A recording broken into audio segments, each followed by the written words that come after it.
ఇక సీఎం రేవంత్ రెడ్డి ఆరోపణలకు ఈటెల రాజేందర్ కౌంటర్ ఇస్తున్నారు. ఇప్పుడు లైవ్ చూద్దాం.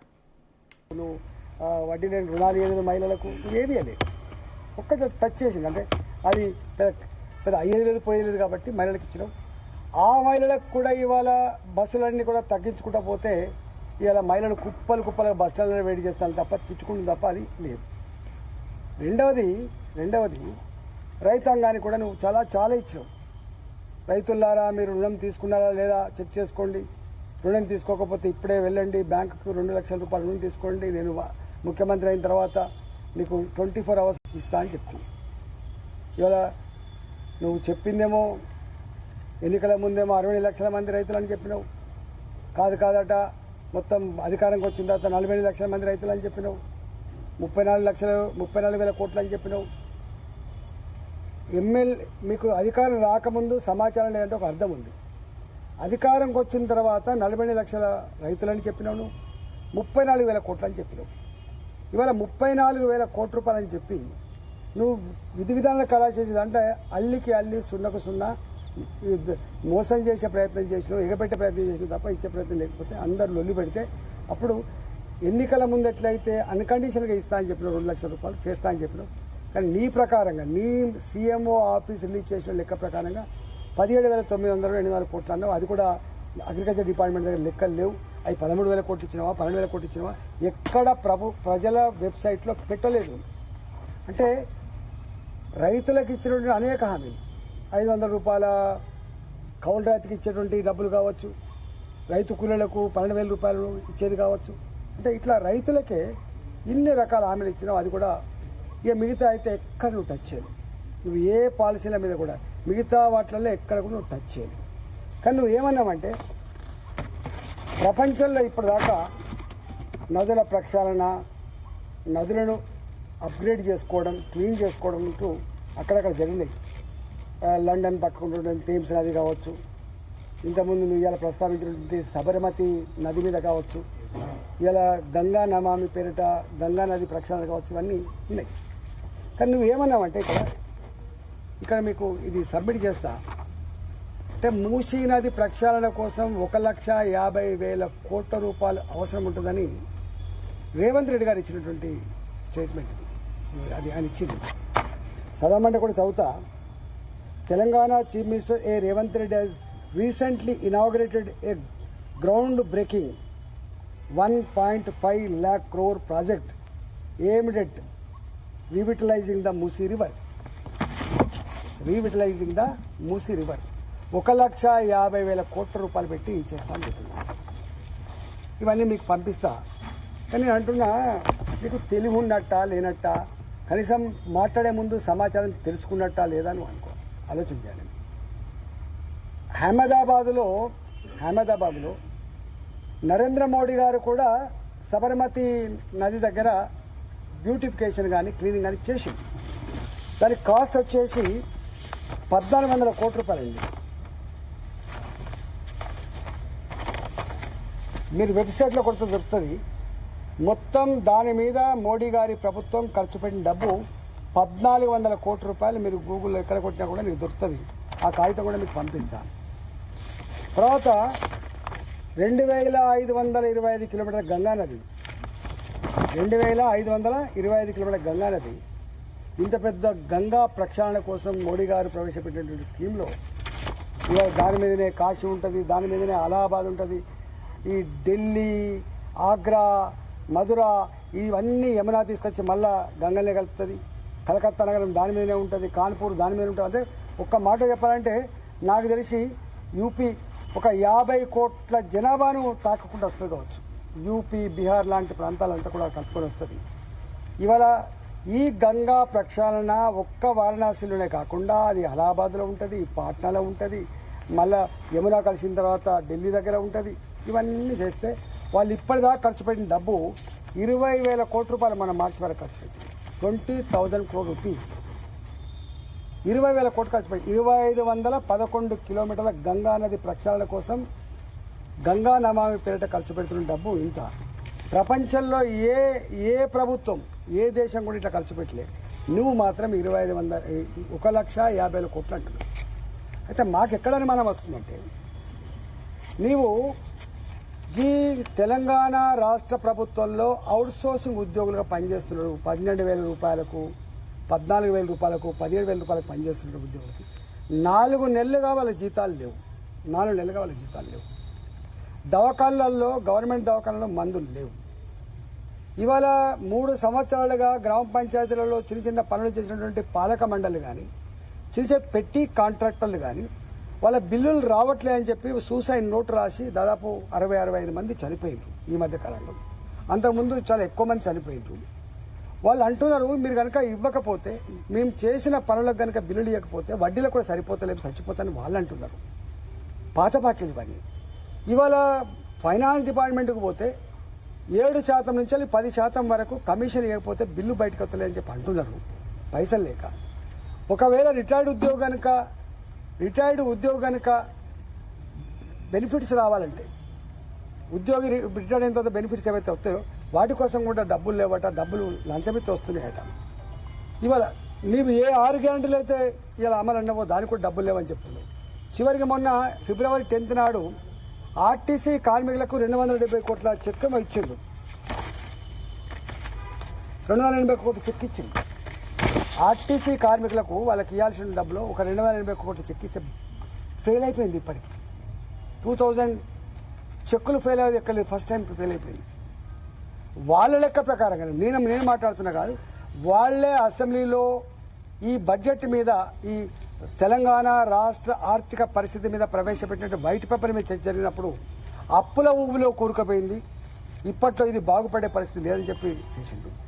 వాళ్ళు అక్కడక్కడ లీకులు ఇచ్చి పత్రికల్లో ఏమి రాయించారంటే నెలకు 7,000 కోట్ల రూపాయలు వడ్డీ అసలు పేరిట మేము కట్టే పరిస్థితి వచ్చింది. అంటే సంవత్సరానికి 84,000 కోట్ల రూపాయలు ఇస్తుందని చెప్పి ఇండైరెక్ట్ రాయిస్తున్నాడు. అంటే తెచ్చుకున్నటువంటి అప్పుకే వడ్డీలు కట్టే పరిస్థితి అని చెప్పి అంటున్నాం. ఇవాళ ఆర్థిక వ్యవస్థ అంతా కూడా నాశనం అయిపోయింది అంటున్నావు. నేను ఇవ్వాలనుకున్నా కూడా ఇవ్వలేమని చెప్తున్నప్పుడు మరి నువ్వు 1,50,000 కోట్ల రూపాయలు ఎక్కడి నుంచి చేయగలుగుతావు చెప్పగలుగుతావని. ఇప్పుడు అంతకుముందు ఇదే కేసీఆర్ని కాళేశ్వరం ప్రాజెక్టు 1,00,000 కోట్ల రూపాయలు గోదావరి పాలైంది అని చెప్పినాం. 1,00,000 కోట్ల రూపాయలు గోదావరి పాలైంది, డబ్బులన్నీ కూడా దండుకున్నామని చెప్పినాం. మిషన్ భగీరథ పేరిట 40,000 కోట్ల రూపాయలు కార్పొరేషన్ దాకా తెచ్చుకొని దాంట్లో కూడా మొత్తం డబ్బులు తినడం కేసీఆర్ అని చెప్పినాం. అంటే కార్పొరేషన్ల కోసం తెచ్చిన 40,000 కోట్ల అప్పు కానీ, ఇరిగేషన్ కార్పొరేషన్ కోసం తెచ్చిన అప్పులు కానీ ఏ కార్పొరేషన్ కూడా సొంతంగా డబ్బులు కడతలేదు. మళ్ళీ ఆర్టీసీ కార్పొరేషన్ డబ్బు తెచ్చినా మళ్ళీ ప్రభుత్వమే కట్టాలి. ఇవాళ మిషన్ భగీరథ కోసం తెచ్చిన కార్పొరేషన్ డబ్బులు గవర్నమెంటే కట్టాలి. ఇవాళ ఇరిగేషన్ కార్పొరేషన్ కోసం తెచ్చిన డబ్బులు కూడా గవర్నమెంటే కట్టాలి. అంటే ఇప్పటికే ఎఫ్ఆర్బిఎం రుణాలు ప్లస్ గ్యారెంటీ రుణాలు కలిపితే మనకు 25% కంటే ఎక్కువ పోతుంది. జీడిపిలో మనకు ఎఫ్ఆర్బిఎం రుణాలు, రాష్ట్ర ప్రభుత్వం తెచ్చుకునే రుణాలు, నేను ఆర్థిక మంత్రిగా పనిచేసాను కానీ అది లేదా జ్ఞానం లేదు. ఎఫ్ఆర్బిఎం రుణాలు ఒక రాష్ట్ర ప్రభుత్వం అప్పులు చేయాలంటే జిఎస్డిపిలో 25% కంటే దాటదు. ఎప్పుడో దాటిపోయింది, 35-37% వచ్చింది. 37-38% వచ్చిన తర్వాత జిఎస్డిపిలో నీ రుణం ఇంకొక రూపాయి కూడా రుణం వచ్చేటువంటి ఆస్కారం లేదు. అంటే నువ్వు ఆర్థిక వ్యవస్థ దిగజారిపోయింది, రుణం వచ్చే ఆస్కారం లేదు. కానీ 1,50,000 కోట్ల రూపాయలు నేను మూసి ప్రక్షాళన కోసం ఖర్చు పెడుతున్నామంటే మేము అంటున్నది ఏంటంటే ఇవాళ నీ రోడ్ మ్యాప్ ఏంది, నీ డిపిఆర్ ఏంది, నువ్వు ఎప్పటి నుంచి ఎప్పటిలో పూర్తి చేస్తావు, దేనికి ఎంత ఖర్చు అవుతుంది, ఎవరు దీని కాంట్రాక్ట్లు ఎవరు, ఇవన్నీ చెప్పాల్సిన బాధ్యత లేదా? ఇవాళ ఒకటి ఏంటంటే ఇవాళ రాష్ట్ర ప్రభుత్వంగా రేవంత్ రెడ్డిగా కేసీఆర్ గారు 6 సంవత్సరాలు పట్టింది తన వైఫల్యాలు, తన నిజ స్వరూపం, తన కర్కోటక పద్ధతి, తన దోపిడీ విధానం, ప్రజా కంటక పద్ధతులు తెలవడానికి 6 ఏళ్ళు పట్టింది. 6 ఏళ్ళతో తెలిసింది కాబట్టి అప్పటికే దాటిపోయింది కాబట్టి ఆయన ఏం చేయలేకపోయినరు. అప్పటిదాకా భరించరు. 2019-20లోనే కేసీఆర్ నిజ స్వరూపం ఏందో అర్థమైంది కాబట్టి, తప్పని పరిస్థితి కాబట్టి ఇలా 2023 ఎన్నికలు వచ్చేంత వరకు ఓపిక పట్టిండ్రు. గుద్దుతే దిమ్మ తిరిగిపోయి మళ్ళీ పాతాలకు పోయి ఇవాళ ఆయన కూడా ఇట్లా మాట్లాడు, 20 ఏళ్ళు నన్ను ఎవడేం చేయలేడు, నీదో పార్టీ నీదో కథనా, నోరు విప్పితే మాట మాట్లాడితే ఎవరిని కూడా మాట్లాడించినోడు కాదు, చీల్చి చెండాడుతున్నాడు. కానీ మేము అనుకునేది దీన్ని చేయగలిగే, దీన్ని నిలువరించగలిగే శక్తి సత్తా ప్రజలకు ఉండదని అనుకున్నా, ప్రజలే 100% కానీ రేవంత్ రెడ్డి నిజ స్వరూపం తెలవడానికి అమెరికాలో ఆయన ఒక ఇంటర్వ్యూ ఇచ్చింది, మీరు ఎప్పుడు చూడండి, మీరు అందరూ ప్రెస్ వాళ్ళు కాబట్టి మీ ఫోన్లలో ఉండి ఉంటుంది. ఆయన రెండు మాట్లాడారు, ఇక్కడ అబద్ధాలాడే నాయకున్నే ఇష్టపడతారు, మోసం చేసినటువంటి పార్టీలకే ఓట్లు ఎత్తారు, ఇది నేను నేర్చుకున్నదని చెప్పి ఎవరు చెప్పిండ్రు? ఆయన చెప్పిండు. ఎవరు? రేవంత్ రెడ్డి చెప్పిండు. రేవంత్ రెడ్డి దీని మీద ఒక 10-15 నిమిషాలు మాట్లాడినటువంటి అదంతా కూడా ఉంటుంది.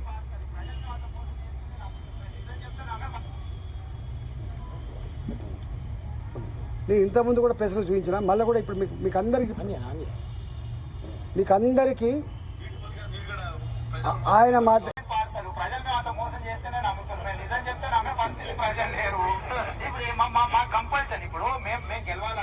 పంపిస్తా అంటే ఆయన మాటల్లోనే ఆయన అమెరికాలో ఇంటర్వ్యూ ఇస్తూ మోసం చేసే వాళ్ళని నమ్ముతారు, అబద్ధాలు ఆడే వాళ్ళని నమ్ముతారని. అంటే రేవంత్ రెడ్డి గారి మొత్తం చరిత్ర తీస్తే మోసం అబద్ధం అనేది దానికి మారిపోయిన ఉంటారు రేవంత్ రెడ్డి.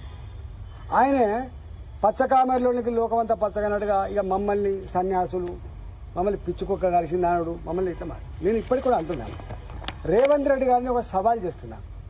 నీకు నిజంగా దమ్మున్నోడివైతే, ధైర్యం ఉన్నోడివైతే మీరు నేను కలిసి ఇద్దరం వితౌట్ సెక్యూరిటీ మూసీ పరివాహక ప్రాంతంలో ఇవాళ ఏ ఇళ్ళు అయితే నువ్వు కూలగొట్టబోతున్నావు, ఏ ఇళ్ళకైతే నువ్వు నోటీస్ చేసే ప్రయత్నం చేస్తున్నావు, అక్కడికి మనం పోదాం, ఇద్దరం కలిసి పోదాం. వితౌట్ సెక్యూరిటీ నేను కలిసి మొత్తం 1 రోజా 2 రోజుల మీరు డేట్ ఇవ్వండి, తప్పకుండా పోదాం. రెండవది, ఇదే మూసీ ప్రక్షాళనలో భాగంగా ఫణిగిరి లాంటి కాలనీలు ఏవైతున్నాయో, చైతన్యపూర్ లాంటి కాలనీలు ఏవైతున్నాయో, వాళ్ళు ఏదైతే ఇలా కన్నీళ్లు పెడుతున్నారో, ఒక గర్భిణీ స్త్రీ 9 నెలల గర్భిణీ స్త్రీ, ఆమెకు డెలివరీ డేట్ ఇవ్వాలో రేపో డ్యూ డేట్ ఉన్నదని చెప్పి ఆమె ఏడుస్తూ ఉంటే, నీవు గనక ఇది ఖాళీ చేసి పోకపోతే నీకు డబుల్ బెడ్రూమ్ కూడా రాదని చెప్పి ఆమెను పోలీసులు బలవంతంగా నెట్టేస్తే, ఆమె అన్న మాట ఏంటంటే నీ డెలివరీ ఎక్కడ కావాలని చెప్పి కాలేజీలో పడితే నువ్వు కనికరించలేదు కదా, రా నువ్వు నా చైతన్యపూర్కి వస్తావా, నా కొత్తపేటకు వస్తావా, నా ఉప్పల్ నియోజకవర్గంలో ఉన్నటువంటి రామంతపూర్కి వస్తావా, పోదాం. సెక్యూరిటీ లేకుండా రా. ఒకవేళ కనుక నిన్ను శభాష్ మీ రేవంత్ రెడ్డి గారు అంటే నేను రాజకీయాల నుంచి మొత్తం తప్పుకొని బహిరంగంగా క్షమాపణ చెప్పి ముక్కు నెలకు రాస్తాను. కానీ ఏం మాటలు ఇది? ఇలా అక్కడక్కడ అరువు తెచ్చుకున్న మనుషుల చేత తిట్టిపిస్తుందని చెప్పి అంటున్నారు. ఎవరు కూడా డబ్బులు ఇస్తే గంతకాలం తిడతారండి. నేను ఇప్పుడే అనుకుంటున్నా మా వేణుగోపాల్ రెడ్డి గారితో, జీవితంలో ఏ పదవి ఉన్నా కూడా ప్రజల చేత ఇంత చీకొట్టించుకొని ఇంత తిట్లు తినేటువంటి నాయకుడిగా మాత్రం ఉండద్దే.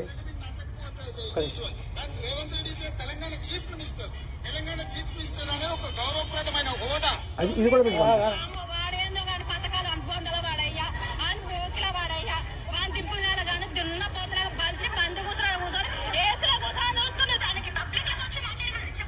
నేను ఇవన్నీ మీకు పంపిస్తా. అంటే ప్రజలకు మనమేదో 5,000 రూపాయలు ఇస్తే మాట్లాడతారని చెప్పి కడుపు మండే భంగపడినటువంటి పేదల గురించి మాట్లాడుతున్నారంటే ఈయనకి ఏం సంస్కారం ఉన్నట్టు ఒకసారి అర్థం చేసుకోండి. అంటే గది ఆయన సంస్కారం. ఆయనది ఎప్పుడో ఆయన ఆ పని చేసింది కాబట్టి పచ్చకామెలకు లోకమైన పడుతుంది.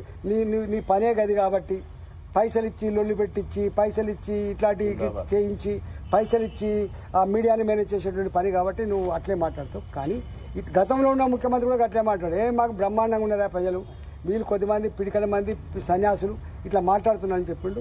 సన్యాసులు మాట్లాడినో ప్రజలు మాట్లాడిన తర్వాత అర్థమైంది. ఇప్పుడు ఈయనకు కూడా ఇప్పుడు అర్థం కాదు. ఈయన అద్దాల మేడలో కూర్చున్నాడు కాబట్టి ఇవాళ అధికారం ఉన్ననాడు కళ్ళు నెత్తికెక్కి ఇలా ఎవరు వెలివేశారు చెప్పినప్పటికీ కూడా వినరు. వీళ్ళకి నైజం ఉంటుంది కాబట్టి ఇవాళ విపరీతంగా తిడుతున్నారు. విపరీతం అంటే ఏడుస్తున్నారు.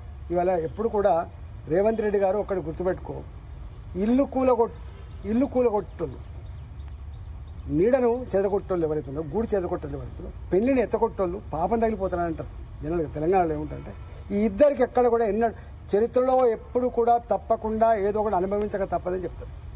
ఇవాళ నువ్వు చేస్తున్న పని ఏంటిది చెప్పండి. ఆయన అంటున్నాడు హరీష్ రావు గారు రాసిస్తే చదివే గంత దిక్కుమాలిన పద్ధతుందా రేవంత్ రెడ్డి? నీకైనా అవగాహన ఉందా? నీకైనా జ్ఞానం ఉందా? రేవంత్ ఇప్పుడు నువ్వు ఎప్పుడైనా అసెంబ్లీకి వచ్చినావు కదా నువ్వు. ఇవాళ నేను రాజశేఖర్ గారితో మాట్లాడినప్పుడు నా స్పీచ్లు ఉంటాయి. నేను తెలంగాణ ఆత్మగౌరవ బావుటాన్ని ఎగరేసినప్పుడు నాది 3.5 గంటల స్పీచ్ ఉంటుంది. నాకు కొన్ని 100 స్పీచ్లు ఉంటాయి. వందల స్పీచ్లు ఉంటే అసెంబ్లీలో పోయి నువ్వు కొట్టు, నీకు తెలుస్తుంది నేనెవరినో. నాకు వచ్చిన తెలంగాణ ఆత్మగౌరవ బావుట సందర్భంగా నాకు వచ్చిన అప్రిషియేషన్ సన్మాన పత్రాలు నీకు ఇప్పుడు పంపిస్తా. నేను 60 రోజులే వాస్తవంగా ఎవరు మాట్లాడిన నాడు ఈ హైడ్రా గురించి మాట్లాడి నేను నిరంతరంగా ఇగో ఇక్కడ చెరువుకి వచ్చిపోయినా, మీ పక్కకు వచ్చిపోయినా, అస్మత్పేట చెరువుకి వచ్చిపోయినా, అక్కడ నల్ల చెరువుకి వచ్చిపోయినా, ఇక్కడ సెబ్రిగూడ చెరువుకి వచ్చిపోయినా, అటు పక్కకు మౌలాలి చెరువుకి వచ్చిపోయినా, అటు పోతే సరూనగర్ చెరువుకి వచ్చిపోయినా, ఇట్లా ప్రతి చెరువుని ఒడ్డెర కాలనీకి వచ్చిపోయినాను, జొన్నబండ కాడికి, ప్రతి కాలనీని ప్రతి బస్తీని తిరిగిపోయినాను. 60 రోజులుగా తిరిగిన తర్వాత నాకు అర్థమైంది ఇది మూర్ఖ పని చేస్తుండు రేవంత్ రెడ్డి. ఇవాళ ఆయన చేసే పని అంటే ఆయన రాజుని అనుకుంటుండు, ముఖ్యమంత్రి అనుకుంటుండు, చక్రవర్తిని అనుకుంటుండు. ఆయన మీరు ఎవడా చెప్పినా ఇవాళ కూడా మా కోర్టు గింతగనం కామెంట్ చేసినప్పుడు కూడా సిగ్గు లేకుండా comment not on MRO, comment not on RDO R Ranganath, comment డైరెక్ట్గా ముఖ్యమంత్రిగా తగులుతుంది. ఎందుకంటే బ్రెయిన్ చైల్డ్, ఈ హైడ్రా అనే బ్రెయిన్ చైల్డ్ తెచ్చింది రేవంత్ రెడ్డి. ఇవాళ ఎవరికి వినొద్దని చెప్పి క్యాబినెట్లో తెచ్చి ఏం మాట్లాడో తెలియదు, అసెంబ్లీలో ఏం మాట్లాడో తెలియదు. ఇలా అందరినీ కాదని తెచ్చింది రేవంత్ రెడ్డి గారు. కాబట్టి ఇవాళ కోర్టు వేసేటువంటి ఆ మొట్టకాయలు, కోర్టు చేసిన ఆ కామెంట్స్ రేవంత్ రెడ్డి గారికి వర్తిస్తే తప్ప ఇంకొకరికి వర్తించే ఆస్కారం లేదు. నేను ఇప్పటికి కూడా అంటున్నా, నువ్వు ఎక్కడికైనా ఇవాళ ఎన్ని వేల మందికి ఇప్పుడే పొద్దున పూట మౌలాలి దగ్గర బండచెరువు కడిగి పోయించిన, మౌలాలి దగ్గర బండచెరువు కడిగి పోయించిన, బండచెరువుల 7,800 ఇళ్ళండి. అవి అన్నీ కూడా లేఅవుట్లు, కాలనీలు 1979 నుంచి మొదలుపెట్టి 1980 నుంచి మొదలుపెట్టి ఇప్పటిదాకా ఉన్నటువంటి ఇళ్ళు. అవి 7,800 ఇళ్ళు అంటే నువ్వు అర్థం చేసుకోండి. అవి అన్ని సింగిల్ ఫ్లోర్ కాదు, డబుల్ ఫ్లోర్, కొంత పెద్ద పెద్ద ఇళ్ళు ఉన్నాయి. యావరేజ్ 2 కుటుంబాలు వేసుకున్నా కూడా ఒక 15,000 కుటుంబాలు అంటే ఓ 60,000 జనాభా ఉంటుంది. 2 డివిజన్లు వస్తాయి, వినాయక నగర్ డివిజన్ ఒకటి వస్తుంది, మౌలాలి డివిజన్ ఒకటి వస్తుంది. 2 డివిజన్లు ఉంటుంది కాలనీలు. ఇవాళ వాళ్ళు ఎంత బాధపడుతున్నారో. 35 ఏళ్ల క్రితం 40 ఏళ్ల క్రితం కట్టుకునే ఇళ్ళని కూలగొడతారా బిడ్డ, మాకేం గాచారం పట్టింది బిడ్డ అని ఎట్ట తిడుతున్నారంటే ఎందుకైనా బిడ్డ వాళ్ళు ఓట్లేసిందని చెప్తుంది. నేను అంటున్నా, నీకు ఒక ఇంటెలిజెన్స్ వ్యవస్థ ఉంటుంది, నీకు కూడా నీ పార్టీ నాయకులు ఉంటారు, అడుగు. ఇంతెందుకు ఇప్పుడు ఇక్కడ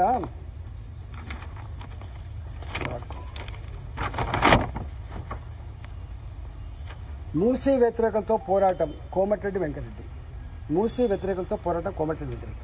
పక్కకి ఏముంది, పక్కకే మూసీ కూల్చివేతలపై కోర్టుకు వెళ్తా మధు యాస్కి. మొన్న 3 రోజుల క్రితం చైతన్యపురిలో దీక్షకు కోసం పోతే అక్కడ వాళ్ళు అన్నారు, మా దగ్గర ఏం దీక్ష చేస్తావయ్యా మధు యాస్కి గారు, ఈ ముసలికాని నేను మాకెందుకయ్యా, పోయి రేవంత్ రెడ్డి ఇంటికాడ చేయిపో, నీ ముఖ్యమంత్రి ఒప్పించిపో అని చెప్పాలన్నా. ఇప్పుడు మేము కోమటిరెడ్డి వెంకరెడ్డి గారు ఏదో నల్లగొండ ప్రజానీకం విషం తుల్యంలోనే మగ్గాన మేము అంటలేం. 100% ఆనాడే మూసీ నది వరదలు రాకుండానికి రాతికట్టలా కట్టిండు ఎవరు, నిజాం. మేము అనుకున్న సిమెంట్ కాంక్రీట్తో బ్రహ్మాండంగా గోడలు కట్టి ఒక సుక్క చూపులేని పాలకులు ఉంటారా, మెదలేని పాలకులు ఉంటారా అని మాట్లాడి కొబ్బరి నీళ్ళ లాంటి హుస్సేన్ సాగర్ చేస్తా అని చెప్పిండు. మరి 9.5 సంవత్సరాలు పాలించిండు ఆయన. అయితే ఇంకెట్లా మాట్లాడుతుండే అంటే మాట ఇస్తే తప్పడు, మడమ తిప్పడు, అవసరమైన తల నరుక్కుంటా తప్ప వెనుకకు రాను. తర్వాత కేసీఆర్ ఏదైనా చెప్పిండంటే చేసి తీరుతాడు, అన్నీ చెప్పిండు. ఇవాళ హుస్సేన్ సాగర్ ఈతకొండగా మారిందా?